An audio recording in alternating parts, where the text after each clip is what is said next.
Kalaulah dia orang baik, dia kata, cepat-cepatlah awak pergi aku, aku nak dapat nikmat ke apa ni. Dalam hadis sebut semua dengar kecuali jin dan manusia. Tu hadis sebut. Kalau orang tak molek pun lagu tu juga. Oh, tak usahlah awak pergi, dia kata aku takut ni, biar lambat-lambat lah. Semua dengar, kecuali jin dan manusia.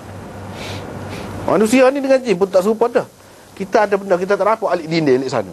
Jin apa? Ni dok. Dia tak nampak. Sebab apa? Sebab dia pun mukallaf juga seperti kita. Dia pun mukallaf juga. Hak selain daripada tu dengar ayat kau, tapi dia dengar pun dia tak ada terjejah apa-apa dia. Dia royak, dia dengar. Lepas kesan dia tak cerita kesan dia.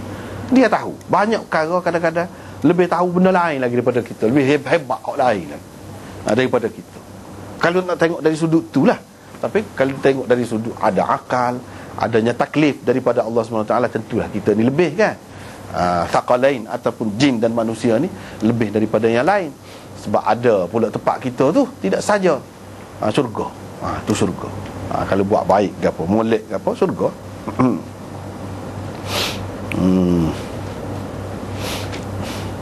Maknanya ada benda-benda didengar. Kita jangan pelik. Sebab tu orang kata macam tsunami dulu kan. Tsunami dulu, binatang-binatang lari naik tempat-tempat tinggi. Mana dia tahu? Padahal dia tak ada ilmu, tidak mengaji, tidak lebih seperti kita. Tapi setengah-setengah perkara Tuhan beri tahu ke dia dulu. Dia tahu. Itu mengikut pengalaman orang. Perhatilah orang perhati. Begitu juga dengan yang lain-lain. Dan Nabi SAW cerita kita ni habislah. Tak ada apa dah lah. Terima je lah.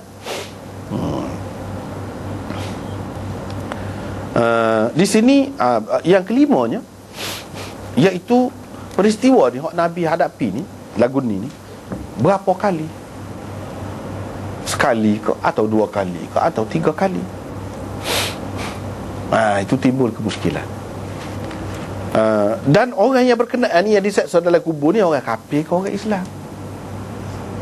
Ada dua pendapat di sini. Kebanyakan ulama mengatakan orang yang diseksa dalam kubur ni orang Islam. Orang Islam. Dia kata gitu. Dan Imam Nawawi dan ramai lagi yang lain mengatakan peristiwa ni satu ya peristiwa, bukan banyak peristiwa. Tapi Hafiz Ibn Hajar mengatakan tidak, ada beberapa peristiwa, sekurang-kurangnya dua. Bila kita perhatikan, walaupun apa sama, setengah-setengah sudut itu, tetapi kalau kita perhati molek, dia ada sekurang-kurangnya dua peristiwa yang lagu ni, iaitu hadis Jabir di akhir Muslim. Hak tu berkenaan dengan orang kafir ketika di Mekah. Dan hak ni hadis Ibnu Abbas, hak ni berkenaan dengan orang Islam ketika di Madinah. Ketika di Madinah, masing-masing ada dalil yang menyokong pendapat tu. Pegangan masing-masing tu ada dalil kalau kita perhatikan. Misalnya di sini dalam hadis ini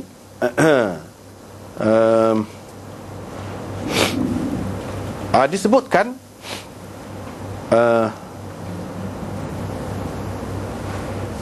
dalam hadis ini disebutkan beberapa perkara ni.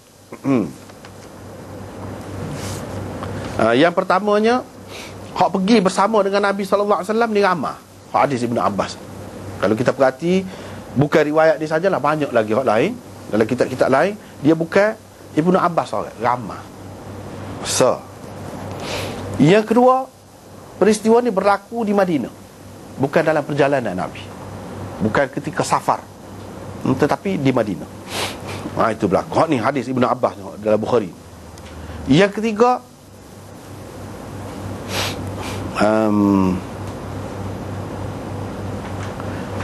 dalam hadis ni bila orang tanya apa dia diseksa dalam kubur, Nabi royak sebabnya gini-gini.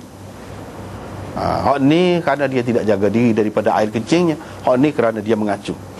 Ada sebut di sini. Itu yang ketiga. Yang keempatnya, Nabi minta pelepah kamar. Dan pelepah tu dia belah dua. Satu dia pacak di kubur ni, satu lagi di kubur ni. Ni dalam satu peristiwa gitu. Dalam peristiwa yang kita dapati di dalam hadis Jabir yang dikemukakan oleh Muslim di akhir kitab Sahih Muslim. Hak tu peristiwa tu lain. Jabir perawinya, dan dalam perjalanan Jabir seorang. Hak tu kubur orang kafir. Dan Nabi SAW tak ada sebut bapa-bapa.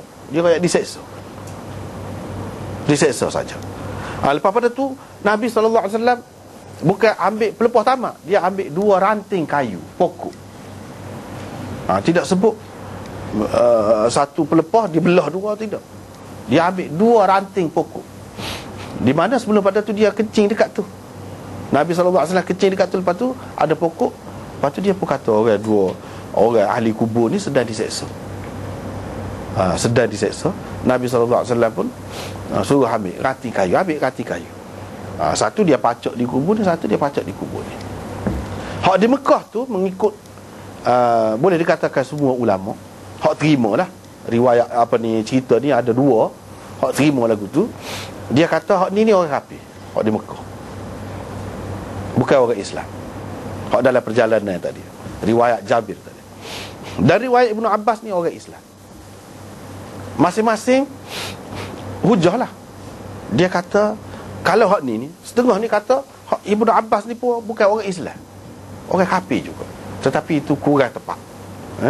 Hak lebih tepatnya hak riwayat Ibnu Abbas ni berkenaan dengan orang Islam. Sebab apa? Dalam setengah-setengah riwayat ada sebut di perkuburan Baqi. Hak ni hak berlaku begini ni di Madinah. Perkuburan Baqi ni perkuburan orang Islam.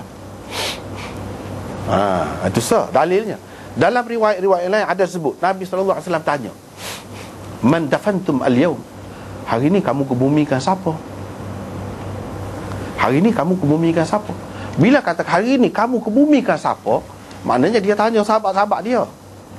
Hak sahabat nak kebumikan orang Islam lah, takkanlah hak kafir. Ni berkait dengan riwayat Ibnu Abbas ni. Kalau kita cantumkan banyak-banyak riwayat dia, ada benda-benda tu yang mengisyaratkan kubur tu baru, yang mengisyaratkan di Madinah, dan menyebutkan bahawa baru ditanam, yang menanamnya orang Islam, maknanya di Madinah. Tetapi orang-orang yang tak saya terima peristiwa dia berlaku di Madinah, dia kata lagu mana? Dia kata, cuba kita perhati riwayat ini. Nabi SAW kata kan dia akhir dia, mudah-mudahan gitu kan. Dia salah seorang, kemudian baginda meminta pelepah kurma, lalu pelepah itu dibelah 2. Nabi SAW meletakkan di atas masing-masing daripada 2 kubur itu satu belahan. Para sahabat bertanya, Nabi SAW jawab, mudah-mudahan akan diringankan azab kedua-duanya selama pelepah ini tidak kering. Dia kata ini cara orang kafir ni. Kalau kita kata dengan sebab Nabi pacuk tu, sepaat Nabi. Kalau untuk orang Islam, sepaat Nabi ni besar makna dia. Doa Nabi SAW ni besar. Adakah sekadar tu saja bolehnya orang Islam pertolongan daripada Nabi SAW, iaitu selama tak kering. Bila kering tak ada. Hak menasabahnya kalau hak lagu ni orang kafir kata dia. Sebab orang kafir pun dia boleh ringan juga dengan syafaat Nabi, dengan sebab Nabi SAW boleh ringan juga. Ringan tu dalam neraka kau, misalnya Abu Talib kan, hak paling ringan ada. Sebab apa? Sebab dia tu duduk cara kepada Nabi SAW. Mana ada tu dalam neraka. Ada hak diringankan dalam kubur dengan sebab Nabi SAW. Antaranya hak kafir tu, hak di Mekah lagi. Hak tu tentulah kafir. Hak ni pun mengikut setengah ulama, dia kata orang kafir juga. Sebab apa dia pegang dengan hak ni. Tetapi kalau kita perhati molek kan, dalam riwayat ni yang tadi yang kita kata tak ada terjemahan tadi, sepatutnya ada terjemahan tambahan, sehingga bukan selama ada, tetapi sehingga ia kering. Ini maknanya kalau orang Islam boleh, maknanya siksaan yang mereka terima tu akan diringankan, akan habis sehingga benda ni kering. Mana tak lama. Kalau dia diseksa pun ringan, lepas ringan lepas tu tak ada. Pasal apa? Pasal kelebihan Nabi. Hak lepas tu sepanjang-panjangnya tak ada dah lah, selama-lamanya tak ada dah lah. Sementara je siksaan tu selagi